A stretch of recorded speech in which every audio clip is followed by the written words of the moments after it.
Good evening. Welcome to our second installment of what I like to call Sasquatch Lies and Videotape.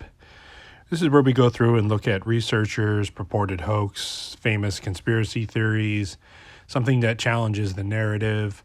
We explore these topics. Now, everything I'm going to discuss in this video series may or may not be something that I believe. My belief might be irrelevant to your belief, but we're going to look at facts, we're going to look at opinions, we're going to look at ideas, and our goal is not to shame anybody, not to put anybody down, not to vilify people, but just look at things objectively. And if we decide that maybe something's dishonest or something doesn't add up, that we should just quietly move on and maybe not give these people as much birth, or if they make other claims, we need to maybe verify their claims a little bit better, and just in general look at people and look at evidence, because there seems to be so much conjecture and so much dishonesty, hoaxing, and good legitimate evidence also out there in the Bigfoot world. So that's kind of what this video series is. We're going to dive into some of it, and it's probably going to upset some people. I understand, but I think the truth is important. So on this episode, I wanted to talk to you about Khat Hansen. She's kind of a very controversial figure in the Bigfoot world.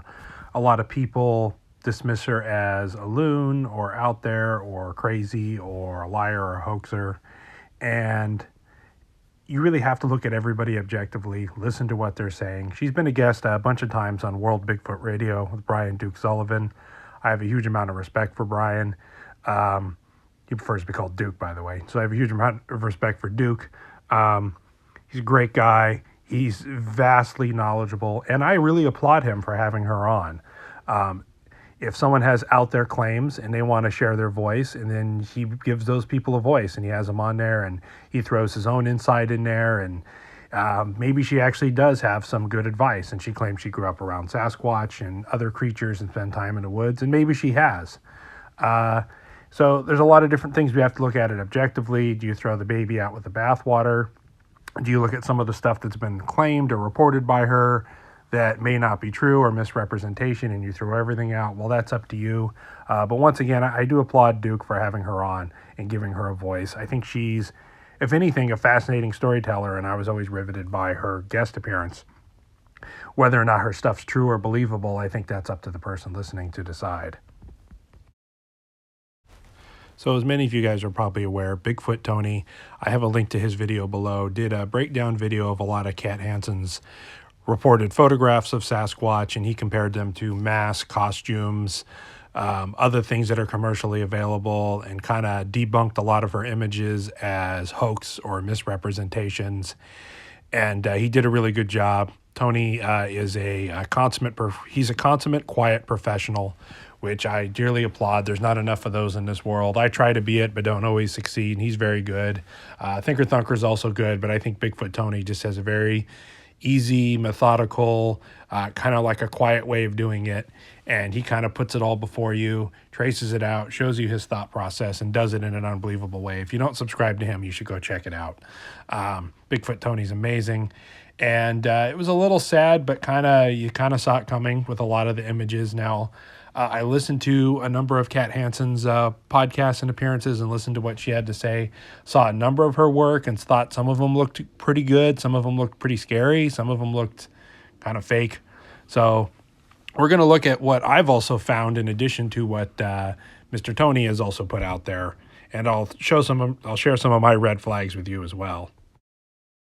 So one of the first little trivial red flag things to me was she was on Duke's show, and she said about killing Sasquatches or Gugwees or giants, that you wanted to shoot them right between the eyes, right in the forehead, right between the eyes. And she specifically said you don't want to shoot them in the eye or in the nose. And this was a red flag. I could even kind of hear it in Duke's voice when she was like, yeah, because every animal out there ever, the strongest, thickest part of their skull is right around the eyes, that brow ridge, and especially in hominid, monkey species. If you look at great ape species especially, which Bigfoot may or may not be a part of, you look at any animal in general, and definitely around the eyes, the brow ridge is the strongest, thickest area. Here's a Neanderthal skull to kind of show you what I'm talking about, as they're a more primitive human, and look how thick that is on there. And that's to protect your eyes. That's why it juts out over your eyes. It's to protect your brain being literally the most important part of your body, where all your consciousness and function comes from.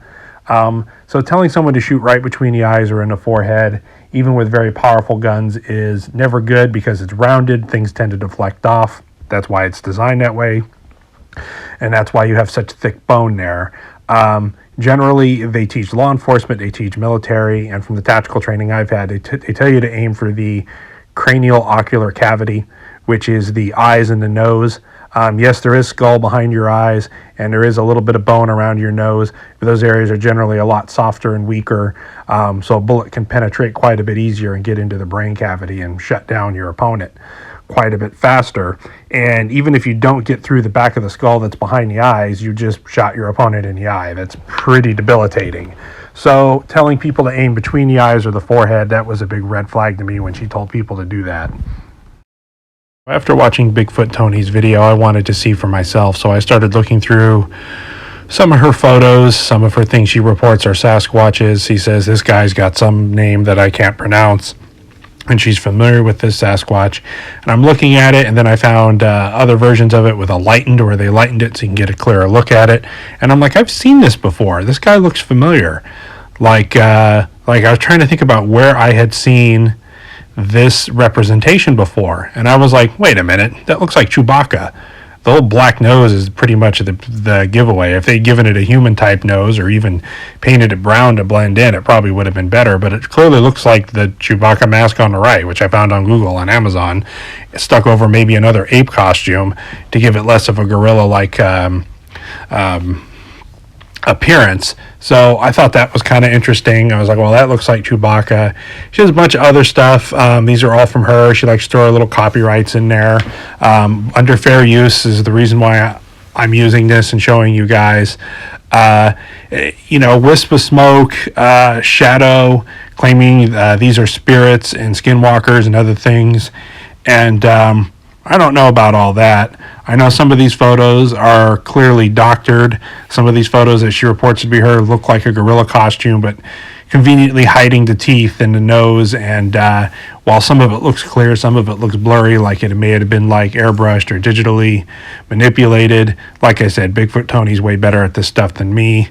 But yeah, I mean, it kind of looks like it around the nose, but it's kind of hard to tell. This one, as Bigfoot Tony said, was a baby gorilla picture from some zoo that she found online, and then she stretched it to make the eyes appear bigger and longer and more almond shaped. Like she took the image and expanded it, and he did a pretty good job of showing that was the exact same photo, because you can see how the leaves line up and everything. And that's pretty dishonest. And she has other pictures like this, which are like, that could be ghillie suits, those could be logs, those could be real Sasquatch, but there's other things up there. She has a lot of images that are, suspect or dubious, and if she's caught faking one or two blatantly like we've seen here, maybe her stories might be true, but I can't trust her images. I can't trust her work from now on.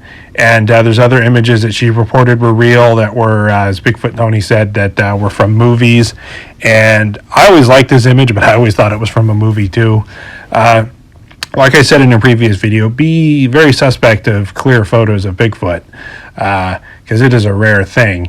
And the cover-up and misinformation campaign that's been going on since the Patterson-Gimlin film, you really got to take all this stuff with a grain of salt. So, yeah, kind of stuff on Khat Hansen. Like I said, I'm glad Duke had her on the show. I'm glad her stories got out there. I think she's fascinating, but her photo evidence, from what I've seen, from my personal lookup and from what others work, just can't be trusted. So thank you guys very much for watching. If you like what you see here, please give this video a thumbs up. It helps the channel out. If you're new, please hit subscribe. I'm going to do a couple more parts to this video series. We're going to look at a few things out there. It's kind of my New Year's resolution. If there are hoaxes or people not being honest with the community, I would like to call them out. I would like to get maybe further explanations and get other opinions and share my opinions with you, but also back it up with facts. And supporting evidence. And that's what we're going to try to do here. So thank you very much. Please stay safe out there. Despite all the hoaxes, these things are very real.